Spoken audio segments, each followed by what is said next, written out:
Olá gente, tudo bem? Eu me chamo Júnior, sou cirurgião bucomaxilofacial. Nesse canal a gente fala sobre a medicina depois dos 40 anos e algumas coisas entre a odontologia e a medicina, ok? Bom, nesse vídeo eu queria estar falando um pouquinho sobre um tema que esses últimos dias me foi bastante questionado, fui marcado em uma determinada postagem que eu vou estar falando um pouquinho aqui também e tem a finalidade de esclarecer e até mesmo, de certa forma, tirar algumas dúvidas que muitas vezes as pessoas têm, né, que acaba criando um bloqueio, que é a questão do siso, as exodontias do terceiro molar, ou do siso, ou dente do juízo, ok? Então aqui nesse vídeo eu quero estar falando sobre 7 coisas que são complicações que a gente pode ter na execução da cirurgia do siso. Óbvio e evidente que eu quero estar já pontuando aqui de maneira bem pragmática que são coisas que, evidentemente, uma vez que você tem conhecimento técnico, científico e também a prática na atuação, você vai minimizar em muitos, praticamente zerar essas eventualidades, ok? Então, para que você não tenha essas complicações, é necessário você ter formação, conhecimento da área de atuação, conhecimentos anatômicos, farmacológicos, biológicos, enfim, para que você elimine as possíveis fatos que possa complicar, tá bom? Então vamos lá. Das primeiras complicações que a gente pode estar abordando aqui, que é muito comum, mas que não gera muita repercussão clínica, que é o edema, o inchaço. Ficar com aquela bochecha bem grandinha, igual os pacientes falam, fiquei com a bochecha do Kiko, né? Quem lembra do Chaves do Kiko vai fazer esse link, essa analogia. Então é comum, às vezes eu vejo uma preocupação muito grande, nossa, inchou e tal. Evidente que o edema, esse inchaço, ele vai variar de paciente para paciente, é uma resposta biológica a uma ação, uma agressão, mesmo que programada, uma agressão cirúrgica, que o nosso corpo vai ter. Então a gente pode lançar a mão de alguns medicamentos que vão estar auxiliando essa redução, porém, o edema está entrelaçado entre a técnica operatória, o tempo cirúrgico, se você é uma pessoa que tem um tempo cirúrgico rápido, a quantidade de tecido lesado, às vezes a pessoa não tem muita habilidade, fica lesando muito tecido, cortando muito osso.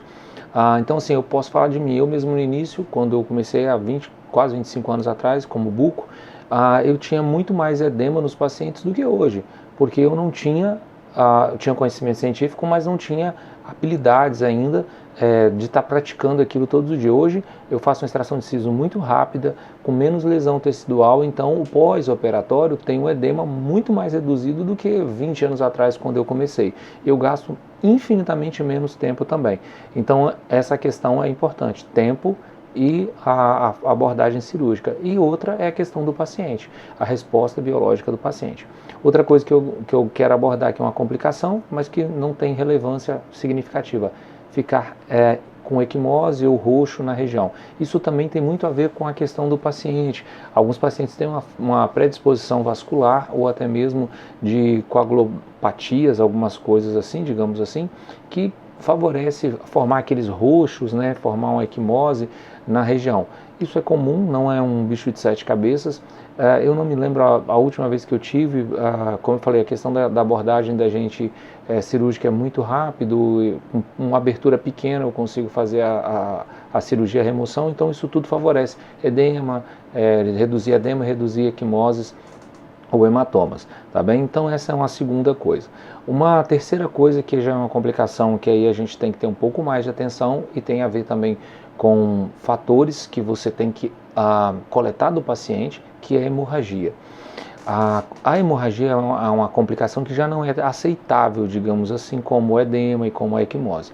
A hemorragia é uma complicação que nós precisamos estar atentos, porque pode estar relacionado com sua técnica, pegar um vaso mais calibroso, às vezes há uma variação anatômica e tem um vaso mais calibroso naquela região, você precisa estar abordando, fazendo a ligadura para parar o sangramento, um quadro de hipertensão, uma alteração de coagulabilidade do sangue. Então, se esse paciente tem uma alteração na sua coagulação, ele vai ter um tempo de sangria maior.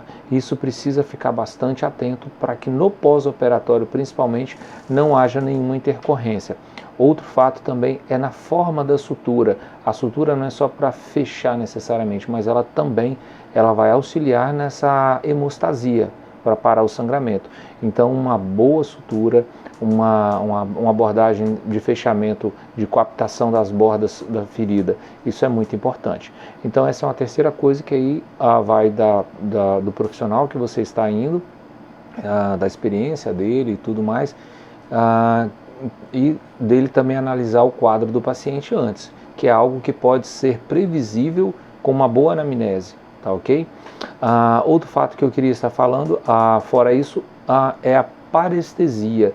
Normalmente, na sua grande maioria, até por questões anatômicas, eu só vi um caso uma vez que ocorreu na parte superior, mas é muito incomum. Eu vi uma dentista que fez uma abordagem na região de canino e teve parestesia nessa região. É muito incomum, talvez uma variação anatômica, mas o que é mais comum é na região da mandíbula. Nós temos um nervo que entra na nossa mandíbula, ele transcorre até sair no forame mentoniano. E muitos sisos, eles têm uma proximidade com o canal mandibular muito grande. Quando eu comecei lá atrás, nós não tínhamos a tomografia, nós fazíamos tudo baseado em radiografias analógicas, não era nem essa digital, que hoje é muito melhor. Então, o cirurgião tinha que ter uma experiência e uma expertise muito maior do que hoje. Hoje eu pego uma tomografia, eu consigo ver com precisão milimétrica a relação do nervo, a forma tridimensional dessa raiz, porque muitas vezes não está só passando perto, mas está fazendo circundando o canal mandibular, para que na hora da abordagem eu não lese esse nervo e esse paciente venha ter essa parestesia. O que é a parestesia? É a perda da sensibilidade, não da motricidade, da parte inferior, tá ok? Pegando o lábio e dentes daquela região que foi afetada. Então, uma vez que o dentista hoje ele tem exames como a tomografia, que é um exame maravilhoso para isso, ele tem como interceptar esse fato, ver a relação anatômica e evitar uma complicação. Outra questão é a amplitude dessa cirurgia. Às vezes, por falta de conhecimento anatômico e técnico, o dentista entra, às vezes não é nem um bucomaxilo, e faz uma osteotomia e uma odontosecção, que é remover o osso e partir o dente, de uma maneira muito ampla, muito exagerada, acabando atingindo o nervo com a broca nesse momento. Então, assim, é uma iatrogenia grave por falta de conhecimento técnico para estar removendo. Então, um profissional que tem conhecimento, ele sabe até o ponto que ele pode ir sem causar. O outro fato que é atrelado à parestesia é a paralisia, que não é tão comum.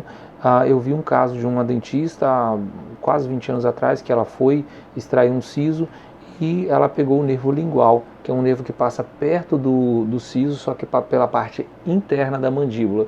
E ela foi passar broca dentro disso que eu expliquei e pegou o nervo lingual. E o nervo lingual não é um nervo que vai inervar a parte externa, mas vai inervar a parte da língua. Então a pessoa teve uma parestesia da língua naquela região. Ok, gente? Então, assim, o conhecimento do profissional quanto à anatomia, a topografia que ele vai estar atuando, isso é muito importante. Outro fato de bastante relevância é a comunicação buco-sinusal. Isso já ocorre no caso na arcada superior. Então pode ocorrer, é uma intercorrência que é uma iatrogenia por falta de conhecimento científico? Não. Pode ocorrer porque o siso, ele muitas vezes ele encaixa no assoalho do seio, ultrapassando, entrando, projetando para dentro do seio maxilar. Quando você tira, o tampão de osso abre. E isso é uma intercorrência fácil de ser resolvida, mas o profissional precisa ter o conhecimento adequado para interceptar e evitar. Porque se ele não fizer, vai fistular, vai formar uma epitelização em torno daquele buraquinho que formou e tudo que o paciente comer vai sair pelo nariz, ok?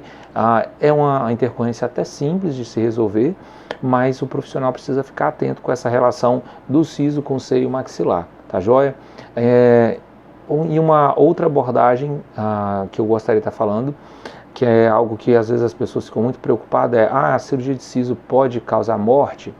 Olha só, gente, estarmos vivos já é um risco. Eu até brinco às vezes com o paciente e falo assim, você atravessar uma rua oferece risco. Seja qualquer procedimento cirúrgico, nós vamos ter riscos inerentes àquilo ali, tá joia? Porém, esses riscos vão estar atrelados a uma série de coisas. há outras comorbidades que o paciente pode ter, problemas de saúde que esse paciente vem já para o seu consultório e que na anamnese, na coleta de dados, pedidos de exames laboratoriais, você vai estar averiguando aquilo ali. Se esse paciente tem alguma diabetes, se esse paciente tem algum problema cardíaco, se esse paciente tem algum problema respiratório, se esse paciente tem algum problema vascular. Então nós vamos coletar todas essas informações que são informações importantes e que são passíveis de causar complicação no trans e no pós-operatório, ok? Uma vez que você segue todos esses trâmites direitinho, dificilmente você vai ter uma complicação dessa forma. Então, assim, nesse ponto eu queria estar abrindo um leque, que me foi enviado um caso essa semana e várias pessoas me perguntaram sobre a morte de uma paciente depois da cirurgia de siso. Como profissional e com a experiência de quase 25 anos, que eu posso dizer o seguinte, eu não tenho como opinar com algo que eu não tenho conhecimento a fundo do que aconteceu. Baseado no que me enviaram do vídeo, da reportagem e tudo mais, algumas coisas eu começo a me questionar. Porque, veja bem, ela morreu, parece que 4 dias depois da extração de siso. Porque teve edema. Edema é de se esperar. Teve equimose. Equimose é de se esperar. Agora, o que me causa estranheza é falar assim, ela teve uma infecção que com 4 dias ela morreu. É bem incompatível uma infecção bacteriana ter uma evolução tão abrupta e tão rápida que em 4 dias vira uma septicemia e mata esse paciente. A bactéria ela tem que ter um tempo para ela crescer. Existem alguns outros sinais que vêm junto com essa infecção bacteriana antes de chegar ao ponto de uma septicemia e o paciente ter complicação de óbito. Pode ter sido causado? Pode, mas é um pouco estranho. Penso que alguma outra coisa que essa paciente poderia ter e que talvez não havia sido averiguado, ou até mesmo o próprio paciente não sabia que tinha, ainda não havia sido feito um diagnóstico de alguma patologia que estava subclínica, então é difícil a gente falar. Porém, o risco de uma fatalidade numa exodontia do siso é muito pequena. E isso está totalmente atrelado no condicionamento desse profissional. Isso eu falo sem sombra de dúvida. Que profissional que você está indo, qual é a qualificação desse profissional. Às vezes a pessoa vai pelo preço. Eu vou no fulano de tal porque o valor do siso dele é 10 vezes mais barato do que o doutor fulano vai cobrar.